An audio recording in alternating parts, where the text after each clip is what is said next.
Students, I am Anshul Bharti, the director of Bharti chemistry classes. आज हम atomic species के बारे में पढ़ेंगे। बेसिकली आप लोगों ने 9th क्लास में एक छोटा सा चैप्टर पढ़ा, स्ट्रक्चर ऑफ एटम। वहां हमने एटम्स की बात करी है, वहां आपने इलेक्ट्रॉन्स, प्रोटॉन्स और न्यूट्रॉन्स के बारे में भी समझा है। तो आज का टॉपिक हमारा उससे ही रिलेटेड है। सबसे पहले हम किसी भी एटम में इलेक्ट्रॉन, प्रोटॉन, न्यूट्रॉन कहाँ होते हैं उनकी पोजीशन पढ़ेंगे। फिर इलेक्ट्रॉन, प्रोटॉन, न्यूट्रॉन हम किसी न्यूट्रल एटम में या केटायन में या एनायन में कैसे निकालते हैं ये सीखेंगे। और उसके बाद हम कुछ इंपॉर्टेंट एटॉमिक स्पीशीज पढ़ेंगे। तो आज का पूरा टॉपिक एटॉमिक स्पीशीज के ऊपर है। तो सबसे पहले हम इलेक्ट्रॉन, प्रोटॉन और न्यूट्रॉन की लोकेशन देख लें एटम के अंदर।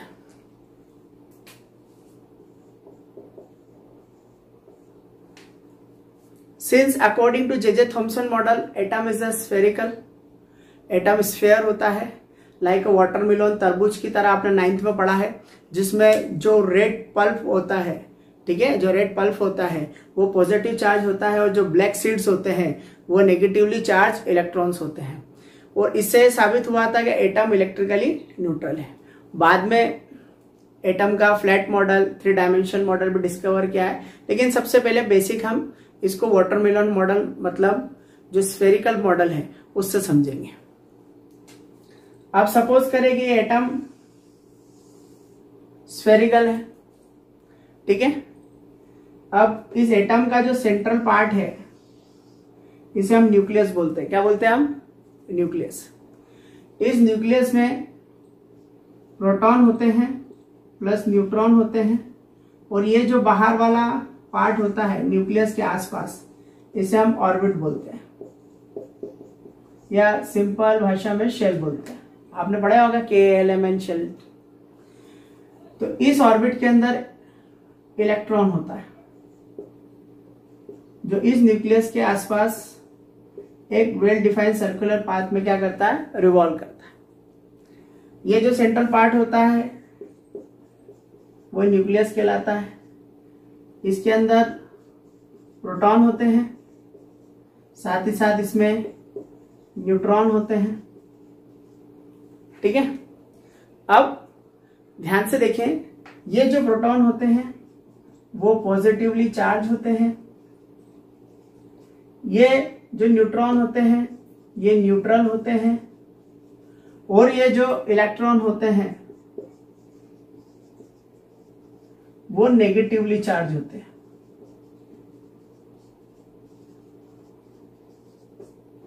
ठीक है। तो एज अ होल, ये जो मैं आपको एटम की बात कर रहा हूं, structure of atom, as a whole ये एटम जो रहता है, atom is electrically neutral. Atom जो रहता है वो इलेक्ट्रिकली न्यूट्रल होता है। ये बेसिक है एटम का जो वेल डिफाइंड स्ट्रक्चर है। आगे के जितने भी स्ट्रक्चर है, अंदर के जो भी पार्ट्स हैं, वो हम 2nd चैप्टर एटॉमिक स्ट्रक्चर में पढ़ेंगे। लेकिन आज मैं क्योंकि आपको एटॉमिक स्पीशीज बेसिक चीज सिखा रहा हूं, तो बेसिक चीज सिखा रहा हूं 9th के लेवल की। तो एटम स्फेरिकल है एक सर्कल में, और ये अंदर का जो सेंट्रल पार्ट है वो कैसा है? न्यूक्लियस है। न्यूक्लियस में प्रोटॉन है, न्यूट्रॉन है, और बाहर का जो वेल डिफाइंड पाथ है जिसे हम ऑर्बिट या शेल बोलते हैं, उसमें नेगेटिवली चार्ज इलेक्ट्रॉन है। प्रोटॉन पॉजिटिव चार्ज है, न्यूट्रॉन न्यूट्रल है, इलेक्ट्रॉन नेगेटिव चार्ज है। इसलिए एज अ होल एटम कैसा है? न्यूट्रल है। अब कुछ बेसिक टर्मिनोलॉजी सीखेंगे एटम के बारे में। सबसे पहला होता है एटॉमिक नंबर। सबसे पहला कौन होता है? Atomic number. यह एटॉमिक नंबर रिप्रेजेंट होता है कैपिटल Z से। फिर से ध्यान से देखिए, एटॉमिक नंबर इसे रिप्रेजेंट करते हैं कैपिटल Z से।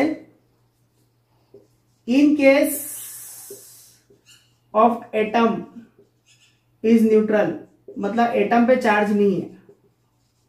इन case of atom is neutral, ये जितना Z होता है उतने ही उसके अंदर प्रोटॉन होते हैं और उतने ही उसके अंदर इलेक्ट्रॉन होते हैं,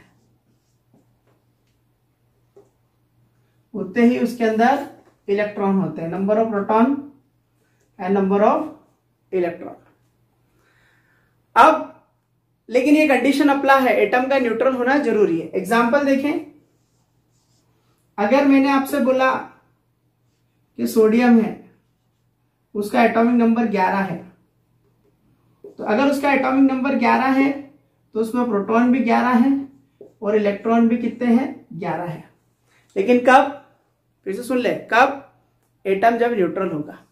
एक और एग्जांपल देखें, जैसे मैंने बोला कैल्शियम, कैल्शियम का एटॉमिक नंबर 20 है, तो अगर एटॉमिक नंबर 20 है तो प्रोटॉन भी कितने होंगे, 20 होंगे और इलेक्ट्रॉन भी कितने होंगे, 20 होंगे।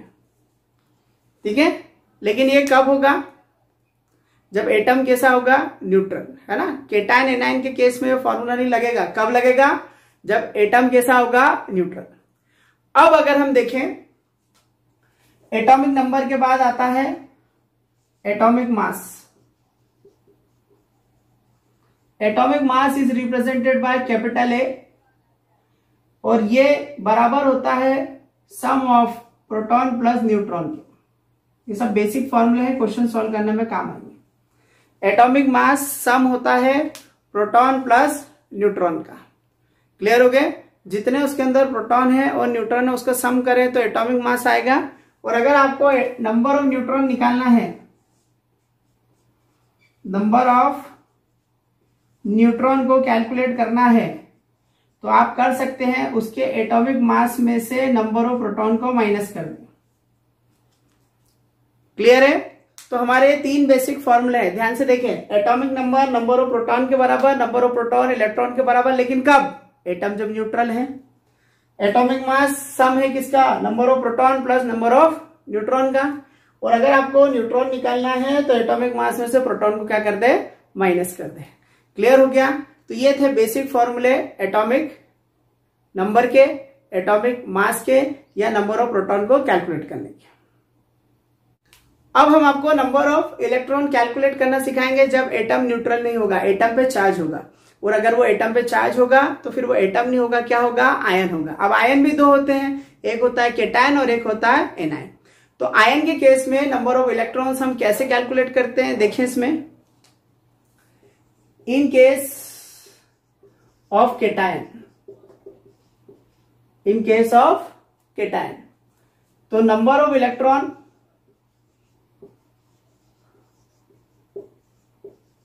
Is equal to number of proton, वो तो सेम ही रहेंगे जितना एटॉमिक नंबर है, ठीक है, माइनस टोटल पॉजिटिव चार्ज। समझे इसको, क्या माइनस कर देंगे, उस पर जितना भी पॉजिटिव चार्ज होगा। क्लियर है, देखिए कैसे, जैसे मैंने आपको Na+ बोला तो उसका एटॉमिक नंबर तो 11 है, तो अगर आपको इसमें नंबर ऑफ इलेक्ट्रॉन निकालने हैं तो आप कैसे निकालेंगे, तो जितना एटॉमिक नंबर है उतने ही प्रोटॉन है और पॉजिटिव चार्ज कितना, 1, 11 में से 1 गया तो कितने आए, 10। एक और एग्जांपल देखिए, इसमें मान लो मैग्नीशियम है, एटॉमिक नंबर कितने हैं, 12, जितना एटॉमिक नंबर है उतने ही क्या है इसमें प्रोटॉन, कितना पॉजिटिव चार्ज है, 2, माइनस कर दिया कितना आ गया, 10। क्लियर है, तो ऐसे आप नंबर ऑफ इलेक्ट्रॉन कैलकुलेट कर सकते हैं किसमें, केटायन में। फिर आप एनायन में भी कैलकुलेट कर सकते हैं। इन केस ऑफ एनायन, एनायन के केस में, एनायन के केस में कैसे निकालेंगे, ध्यान से देखें। तो जो नंबर ऑफ इलेक्ट्रॉन है वो बराबर होंगे number of proton plus total negative charge, जितना भी नेगेटिव चार्ज होगा आयन के ऊपर। एग्जाम्पल देखें, O2 नेगेटिव है, एटॉमिक नंबर 8 है, नंबर ऑफ इलेक्ट्रॉन निकाल ले। नंबर ऑफ इलेक्ट्रॉन कैसे निकालेंगे, फटाफट बोले। ये नंबर ऑफ प्रोटॉन कितने हो गए, 8, कितना नेगेटिव चार्ज है, 2, 8 और 2 मिला के कितने हो गए बेटा, 10। ये आंसर आ गया आपका 10।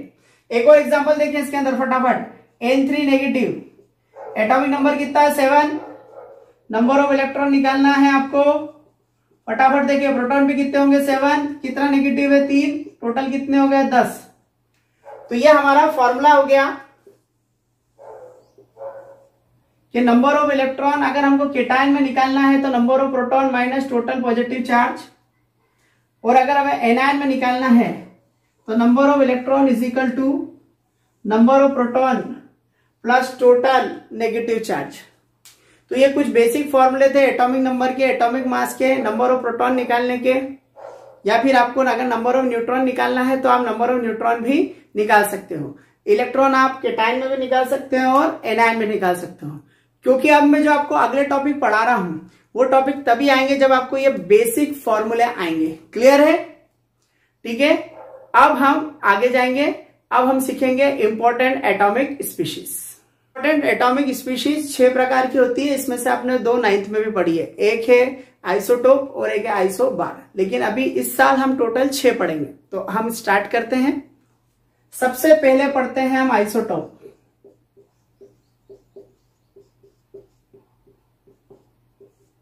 ठीक है, आइसोटोप की डेफिनेशन है atoms of the same element. ठीक है, atoms of the same element having same atomic number but having different atomic mass is known as isotope. Example देखें कि ये तीनों जो एटम्स है किसके हैं? सेम एलिमेंट के। इनका एटॉमिक नंबर भी कैसा है? सेम। लेकिन जो इनका एटॉमिक मास है वो कैसा है? डिफरेंट। तो इन्हें बोलेंगे हम आइसोटोप्स। क्या बोलेंगे? आइसोटोप्स। फिर से सुन ले, atoms of the same element having same atomic number but different atomic mass is known as isotope. इन तीनों आइसोटोप्स के नाम भी दिए गए हैं। पहले का नाम है प्रोटियम, दूसरा है ड्यूटेरियम, तीसरा है ट्रिटियम। सुन ले, प्रोटियम, ड्यूटेरियम एंड ट्रिटियम बहुत इंपॉर्टेंट है। ड्यूटेरियम तो D2O के फॉर्म में, हेवी वाटर के फॉर्म में भी यूज होता है। जैसे H2O होता है ऐसे D2O भी होता है। D2O को हेवी वाटर बोलते हैं क्योंकि उसका मास ज्यादा हो जाता है। अब अगर हम इसके अंदर एक इंपॉर्टेंट नोट देखें तो ये इंपॉर्टेंट नोट क्या है इसके अंदर कि इसके अंदर एटॉमिक नंबर तो सेम है। ठीक है, देखिए एटॉमिक नंबर कैसे हैं? सेम है। एटम जो है एलिमेंट के सेम है, एटॉमिक मास डिफरेंट है। लेकिन एक चीज और है, इसके अंदर नंबर ऑफ न्यूट्रॉन भी डिफरेंट है। Number of neutron is different. अब नंबर ऑफ न्यूट्रॉन हम कैसे निकालते हैं? अभी हमने आपको सिखाया, एटॉमिक मास में से प्रोटॉन को माइनस करते जाओ। तो अगर आप इसमें न्यूट्रॉन निकालेंगे तो एटॉमिक मास कितना है? 1, प्रोटॉन कितने? 1, तो कितना आया? 0। न्यूट्रॉन इसमें निकाले तो एटॉमिक मास 2, प्रोटॉन 1, तो ये आ जाएगा 2 - 1, तो कितना हो जाएगा?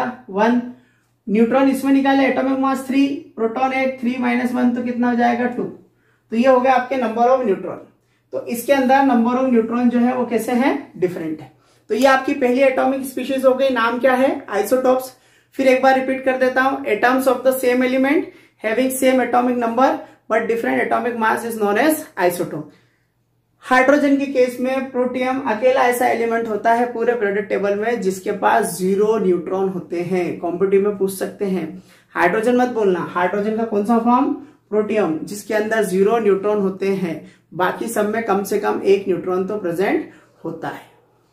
सेकेंड स्पीशीज अब हम पढ़ेंगे आइसोबार।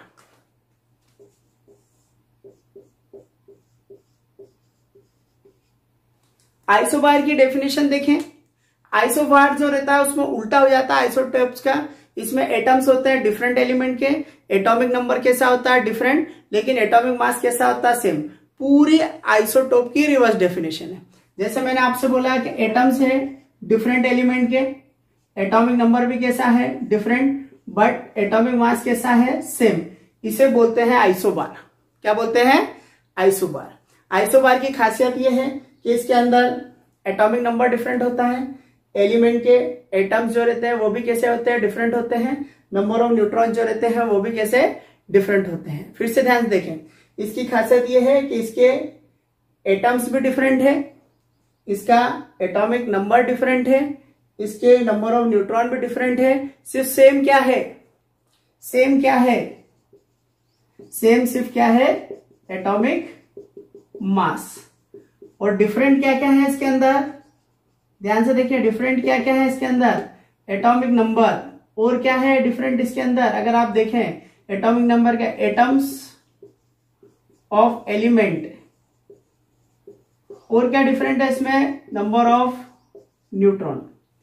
तो ये हो गया आपका सेकेंड टॉपिक आइसोबार। फिर सुन ले, atoms of the different element having different atomic number but having same atomic mass is known as isobar. तीसरी एटॉमिक स्पीशीज है आइसोटोन्स।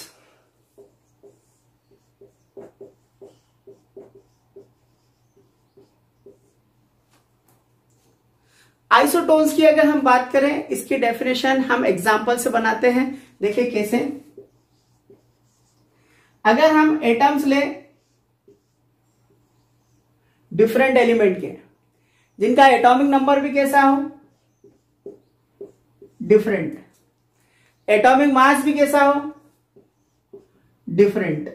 देखें अब यार आप बोलोगे सर इसमें फिर सेम क्या है? एटम्स ऑफ द एलिमेंट, ये जो 15, 16 है ये क्या है? Atomic number. ये क्या है? Atomic mass. अब इसमें अगर प्रोटॉन देखें तो ये जितना एटॉमिक नंबर है उतने प्रोटॉन क्योंकि न्यूट्रल है, जितना एटॉमिक नंबर है उतने प्रोटॉन क्योंकि न्यूट्रल है। इलेक्ट्रॉन की बात करें, जितने प्रोटॉन उतने इलेक्ट्रॉन क्योंकि न्यूट्रल है, जितने प्रोटॉन उतने इलेक्ट्रॉन क्योंकि न्यूट्रल है। लेकिन न्यूट्रल की बात करें तो न्यूट्रॉन मतलब क्या होता है? एटॉमिक मास में से प्रोटॉन को माइनस करना। तो अगर हम एटॉमिक मास में से प्रोटॉन को माइनस करें तो एटॉमिक मास हमारे पास 31 है और प्रोटॉन कितने हैं? 15। तो आंसर कितना आ जाएगा? 16। सेम चीज अगर हम यहाँ एटॉमिक मास में से प्रोटॉन को माइनस करें तो 32 में से 16 गया तो कितना आया? 16। इससे ये साबित होता है कि isotones are those species which contain same number of neutrons. तो इसके एग्जाम्पल से हम इसकी डेफिनेशन बना सकते हैं। ऐसी जितनी भी स्पीशीज जिसके अंदर नंबर ऑफ न्यूट्रॉन की संख्या सेम होती है, फिर से ध्यान सुने, ऐसी जितनी भी स्पीशीज जिसके अंदर नंबर ऑफ न्यूट्रॉन्स कैसे होते हैं? सेम होते हैं, उन्हें हम कंसीडर करते हैं आइसोटोन्स। आइसोटोन्स में एटम भी अलग, एटॉमिक नंबर अलग, एटॉमिक मास अलग, प्रोटॉन अलग, इलेक्ट्रॉन अलग, सेम सिर्फ क्या होता है? Number of neutron. Next atomic species है आइसो इलेक्ट्रॉनिक।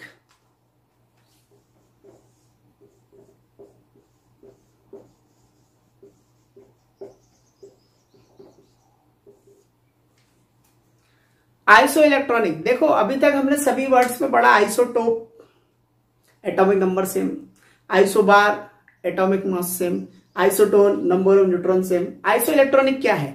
आइसो इलेक्ट्रॉनिक ऐसी स्पीशीज है जिसके अंदर नंबर ऑफ इलेक्ट्रॉन सेम होते हैं, नाम से पता चल गया। Those species which contain same number of electron is known as iso electronic. ऐसी जितनी भी स्पीशीज जिसके अंदर नंबर ऑफ इलेक्ट्रॉन सेम होते हैं उसे क्या बोलते हैं हम? Iso electronic. लेकिन इस स्पीशीज के लिए एटम का होना जरूरी है? ये नेसेसरी नहीं है। इस स्पीशीज के लिए मॉलिक्यूल का होना जरूरी है? ये भी जरूरी नहीं है। मतलब कोई स्पेसिफिक कंडीशन नहीं है। It does not depend upon the nature of species, ये ध्यान रखना। It does not depend upon the nature of species. ये एटम भी हो सकते हैं, मॉलिक्यूल भी हो सकते हैं, आयन भी हो सकते हैं। एग्जाम्पल समझिए, जैसे मैंने आपसे बोला कि नियॉन है, नियॉन का एटॉमिक नंबर कितना होता है? 10। तो इसका एटॉमिक नंबर 10 है तो उसके अंदर इलेक्ट्रॉन भी कितने होंगे? 10, क्योंकि न्यूट्रल है। बराबर, कोई डाउट इसमें? ठीक, ये एटम हो गया। ठीक है, अब अगर मैं मॉलिक्यूल की बात करूं, CH4, ये एटम नहीं है, ये मॉलिक्यूल है। इसमें एक कार्बन है, कार्बन का एटॉमिक नंबर कितना होता है? 6। कितने इलेक्ट्रॉन हो गए? 6। 4 हाइड्रोजन है, एक हाइड्रोजन में कितने इलेक्ट्रॉन होते हैं? 1, तो 4 में कितने हो गए? 4। तो 6 और 4 कितने इलेक्ट्रॉन हो गए? 10। ठीक है। अच्छा, मॉलिक्यूल भी अलग अलग होते हैं, जैसे ये 4 और 1 5 कैसा है? ये पेंटा एटॉमिक है। अगर मैं NH3 बताऊं तो 3 और 4 ये कैसा हो गया? Tetra atomic. बराबर है ना? एटॉमिसिटी समझते हो ना? एक मॉलिक्यूल में कितने एटम, वो उसकी होती है एटॉमिसिटी। ये पेंटा है, ये टेट्रा है। नाइट्रोजन का एटॉमिक नंबर 7, हाइड्रोजन का 1 और 3, 7 मिला के कितने हो गए? 10 इलेक्ट्रॉन। अब मैं आपको एग्जांपल ट्राई एटॉमिक का बता देता, 8 और 2 मिला के कितने हो गए? 10 इलेक्ट्रॉन। अब मैं एग्जांपल आपको डाई एटॉमिक का बता देता, 9 और 1 मिला के कितने हो गए? 10 इलेक्ट्रॉन। मतलब ये आपस में सब क्या है? Iso electronic. और ये इसके साथ भी क्या है? Iso electronic. मतलब यहाँ इससे मतलब तो नहीं है कि हमेशा आपको एटम में देखना, मॉलिक्यूल में देख सकते हैं। मॉलिक्यूल भी देखो, डायटॉमिक, ट्राई, टेट्रा, पेंटा, सब में आ गया। इसके बाद अगर हम नेक्स्ट एग्जांपल देखें, आयन में चले जाते हैं, कोई दिक्कत नहीं है। Na+, एटॉमिक नंबर Na का 11, 1 उड़ा दोगे तो कितना हो गया? 10। मैग्नीशियम का एटॉमिक नंबर कितना होता है? 12, 2 प्लस 2 उड़ा दोगे तो कितना हो गया? 10। एल्यूमिनियम का एटॉमिक नंबर कितना होता है? 13, 3 इलेक्ट्रॉन कम कर दोगे तो कितना हो जाएगा? 10। अगेन इट इज क्या, आइसो इलेक्ट्रॉनिक। नेक्स्ट एग्जांपल देखें आप, केटायन के बाद एनायन ले लें। एनायन में देख लो, फ्लोरीन का होता है 9, एक ऐड कर दिया तो कितने हो गए 10। ऑक्सीजन का होता है 8, 2 ऐड कर दिया तो कितने हो गए 10। नाइट्रोजन का होता है 7, 3 ऐड कर दिया तो कितने हो गए 10। तो ये तो प्रूव करता है कि ऐसी जितनी भी स्पीशीज, चाहे वो एटम हो, मॉलिक्यूल हो, आयन हो, केटायन हो, एनायन हो, मोनोएटॉमिक हो, डायटॉमिक हो, टेट्रा हो, पेंटा हो, कोई भी स्पीशीज अगर नंबर ऑफ इलेक्ट्रॉन की संख्या सेम रखता है तो उसे हम आइसो इलेक्ट्रॉनिक बोलते हैं। आइसो इलेक्ट्रॉनिक स्पीशीज के नेचर पर डिपेंड नहीं करता है। Now the next species आइसोईस्टर।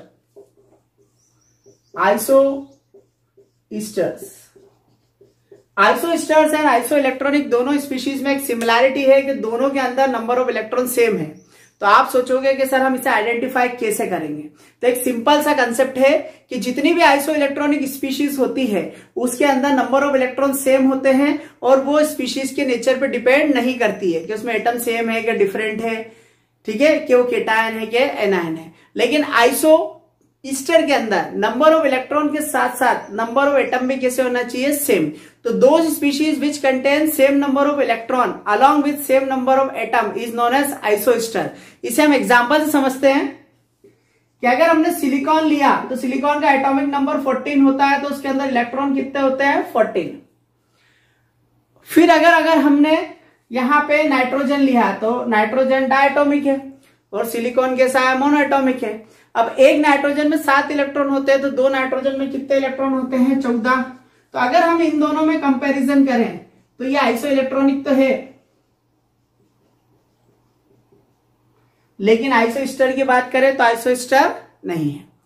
एक और एग्जांपल लेते हैं कार्बन मोनोऑक्साइड का। कार्बन में इलेक्ट्रॉन 6 है, ऑक्सीजन में 8 है, दोनों मिला के कितने इलेक्ट्रॉन हो गए? 14। तो सिलिकॉन और कार्बन मोनोऑक्साइड ये दोनों भी क्या है? आइसो इलेक्ट्रॉनिक है, लेकिन आइसोईस्टर नहीं है। क्यों नहीं है आइसोईस्टर ये दोनों? देखो आइसोईस्टर में इलेक्ट्रॉन तो सेम होना चाहिए मगर एटम भी सेम होना चाहिए। यहाँ एटम कितना है? 1, यहाँ कितना है? 2, यहाँ कितना है? 1, यहाँ कितना है? 2। लेकिन जब नाइट्रोजन और कार्बन मोनोऑक्साइड में हम कंपैरिजन करेंगे तो नाइट्रोजन के इलेक्ट्रॉन सेम है और कार्बन मोनोऑक्साइड के भी इलेक्ट्रॉन सेम है, तो ये दोनों आइसो इलेक्ट्रॉनिक है। लेकिन अगर हम इन दोनों के एटम देखें तो ये 2 एटम है और ये 2 एटम है। तो ऐसी स्पीशीज जिसमें इलेक्ट्रॉन भी सेम हो, एटम भी सेम हो, उसे आइसोईस्टर बोलते हैं। तो ये आइसोईस्टर भी है। तो इससे एक कॉन्सेप्ट बना। क्या कॉन्सेप्ट बना बेटा? क्या कॉन्सेप्ट बना? कि सारे आइसोईस्टर आइसो इलेक्ट्रॉनिक तो होंगे। क्यों? क्योंकि आइसोईस्टर के अंदर इलेक्ट्रॉन तो होना चाहिए। तो ऑल आइसोईस्टर आर आइसो इलेक्ट्रॉनिक। सारे आइसोईस्टर आइसो इलेक्ट्रॉनिक तो होंगे, लेकिन ये जरूरी नहीं है कि सारे आइसो इलेक्ट्रॉनिक आइसोईस्टर हो, but all isoelectronic are not isosteres. समझ में आया? बहुत बड़ा लॉजिक है, फिर से ध्यान से सुनना। आइसोईस्टर आइसो इलेक्ट्रॉनिक तो होंगे क्योंकि इलेक्ट्रॉन सेम है, लेकिन क्या हर आइसो इलेक्ट्रॉनिक के अंदर एटम सेम होना जरूरी है? नहीं है। इसलिए हर आइसो इलेक्ट्रॉनिक आइसोईस्टर नहीं होगा। तो ये था आइसोईस्टर। लास्ट और फाइनल कंसेप्ट है, आखिरी एटॉमिक स्पीशीज है आइसोडाइफर्स। आइसोडाइफर्स। अब इसको मैं आप एक एग्जांपल से समझाऊंगा, उस एग्जांपल से आप इसको समझे, इसके डेफिनेशन उससे बनाएंगे। एक कार्बन का आइसोटोप लिया, कार्बन 30। कार्बन के आइसोटोप्स होते हैं कार्बन 12, कार्बन 13, कार्बन 14, है ना? एटॉमिक नंबर सेम, एटॉमिक मास डिफरेंट। और एक एटम लिया सोडियम। अगर हम देखें तो इन दोनों का एटॉमिक मास डिफरेंट, अगर हम देखें इन दोनों का एटॉमिक नंबर डिफरेंट, अगर हम देखें इन दोनों के प्रोटॉन डिफरेंट, अगर हम देखें इन दोनों के इलेक्ट्रॉन डिफरेंट, अगर हम देखें इन दोनों के न्यूट्रॉन, 13 में से 6 गए तो कितना है? 7। 23 में से 11 गए तो कितना है? 12। तो ये तो एटॉमिक मास भी डिफरेंट है, एटॉमिक नंबर भी डिफरेंट है, प्रोटॉन भी डिफरेंट, इलेक्ट्रॉन भी डिफरेंट, न्यूट्रॉन भी डिफरेंट, इवन एटम के एलिमेंट भी डिफरेंट। तो सर आइसोटोप पढ़ा, आइसोबार पढ़ा, आइसोटोन पढ़ा, आइसो इलेक्ट्रॉनिक पढ़ा, आइसो ईस्टर पढ़ा, तो ये ऐसा क्या है इसके अंदर सिमिलैरिटी, इन दोनों में सेम चीज क्या है? तो ध्यान से देखें, इनका अगर हम न्यूट्रॉन प्रोटॉन डिफरेंस देखें तो इसमें न्यूट्रॉन कितने 7, प्रोटॉन कितने 6, कितना आया है 1।